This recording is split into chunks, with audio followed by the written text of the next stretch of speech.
You are watching WP TV. Welcome back to the desk. The NBA season tips off next Tuesday, and the basketball crew is here to break down everything.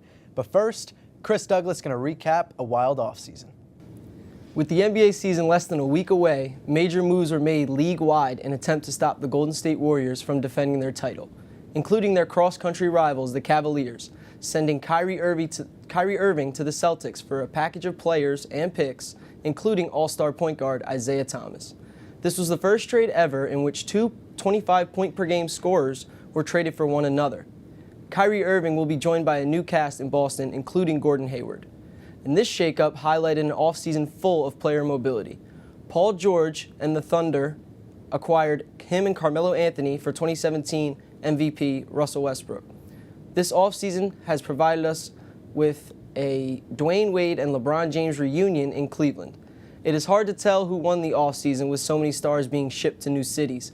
But we all know that winning the offseason doesn't mean a thing unless these moves turn into wins on the court. Thank you, Chris. Now, fellas, many teams made many moves this offseason. The West, a lot better. The East, a lot weaker. We'll start things off with the West. Who made the biggest move to contend with the Warriors? Stephen, we'll start with you. I think you can't talk about the offseason without talking about what the Timberwolves have done. They already had guys like Karl Anthony Towns. They had guys like Andrew Wiggins. And now you add a guy like Jimmy Butler, Jeff Teague, former Sixth Man of the Year Jamal Crawford, Taj Gibson. It's looking a little bit like the old Bulls with Taj Gibson and Jimmy Butler, and then Tom Thibodeau's the coach. You can't see them going at least top 4 in the Western Conference. Justin? For me, it's got to be the Houston Rockets. We have a chance to see one of the greatest backcourts of all time and one of the greatest offenses of all time now that Chris Paul and James Harden are on the same team. Take a look at the Western Conference standings from last year. The Warriors obviously winning 67, the best team in the West still. Spurs winning 61, the Rockets winning 55, the Clippers and Jazz both tied with 51, but two teams right there we might not see in the top 5 in the West, the Clippers and the Jazz. Once again, Houston, CP3, and James Harden. Alongside them is Trevor Ariza, Ryan Anderson, and Clint Capella in their starting 5. You might see 120 points a game from this year, and I'm not exaggerating. Dante? Yeah, it's easy to like the Rockets until you realize it's Chris Paul and James Harden, coached by Mike D'Antoni. That's the ghost of playoff disappointment, past, present, and future right there. I like what the Thunder did this offseason with Paul George, with Carmelo. They're explosive, and they might be the only offense in the West that can contend with the Warriors. Philip? Well, when it comes to teams like the Timberwolves and the Thunder, I think they're going to become very irrelevant when playoff time comes. Even during the regular season, the bench of both teams look atrocious, especially the Thunder. It's a terrible bench, which is why I'd have to agree with Justin by saying the Houston Rockets, in my opinion, have the best chance of dethroning the Warriors. They have such a stacked team that goes all the way to their bench. They have a very, very deep bench. And Chris Paul's never had a teammate as good as James Harden. I think they're going to mesh really well together. Both could pass the ball great. They could both score when they need to. I think they're going to be a very, very dangerous team for the Warriors come playoff time.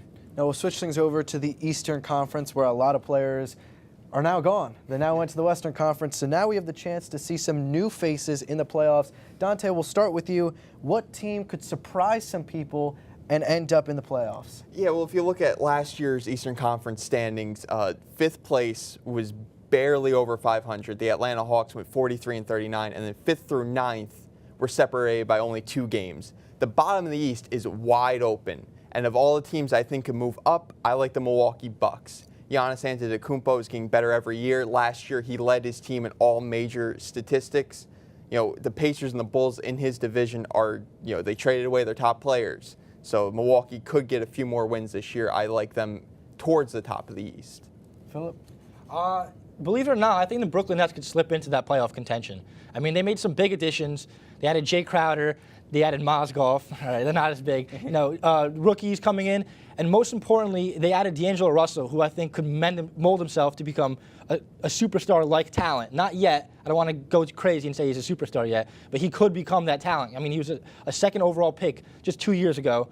So I really think he has the talent to become that good one day. Stephen? I got the Charlotte Hornets. You see the trade they made to acquire Dwight Howard, and they already have Kemba Walker, Nick Batum, who I think he went down with an injury, but they're still going to come back loaded. They got great defenders in Marvin Williams and Michael Kidd-Gilchrist. So I definitely see Kemba Walker stepping up, taking that leadership role, and just flying to the races with Dwight Howard. A team that was already in the top 5, but I think is going to be 10 times better this year is the Washington Wizards. They're one of the few teams in the entire NBA that kept the same roster. And sometimes that's a good thing when you have 3 promising players, Bradley Beal, John Wall, and Otto Porter. Every player has gotten better every single year, and I think this is the year where they finally break the 50-win margin, and they're going to slide up to the top 3 of the East this year. The thing with the Wizards, though, is they have the same problem the Thunder have, is that their bench is atrocious. I'm talking about no one coming off the bench. They lost Bojan Bogdanovic to the Indiana Pacers. Even with Bojan, their bench was terrible. Last year was terrible. It got even worse. They swap out that starting 5, and no one on the team could score. They're not going to contend with any other higher team's benches. It's just not looking good for me. As fair as that is, most teams that need the bench or the depth, they always acquire it at the deadline. There's so many deadline moves. The regular season hasn't even started yet. We don't know who's going to be good or not. Now, one issue with the NBA is everyone says it's a little top-heavy. Now, obviously, there's the Warriors, the Cavs, the Celtics. Who is your dark horse? Filip, we'll start with you. Your dark horse to get that respect, get up there, and possibly be one of those top teams. I think a team that has the potential to be there, maybe not this season, but very close in the future, is the Utah Jazz. I mean, coached by one of the best coaches in the league, Quinn Snyder. I think he might be the best coach in the league right now.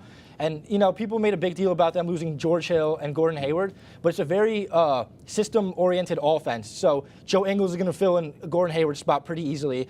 Ricky Rubio is definitely going to fill in George Hill's spot. And you have a guy who's Rudy Gobert, who's becoming one of the best centers in the league, probably one of the best big men in the league, if not the best big man in the league. I think they're going to carry themselves into the playoffs. Steve, you touched upon him a little earlier. I'm all aboard the Timberwolves hype train. Nobody was talking about them before draft day, and then they traded to get Jimmy Butler. You put him with Andrew Wiggins, Karl Anthony Towns, who the GMs just said, most GMs would pick him to start a franchise with. And then Jeff Teague at the point guard position, he's going to add scoring and he's going to dish the ball. This is a team that is going to get hot, and they could stay hot longer than other teams in the West because of their youth. Now, talking about the fun rookie class we have this year, some rookies have looked good in the summer league, some looking good in the preseason. Justin, we'll start with you. Top Rookie of the Year candidate, which rookie looks the best?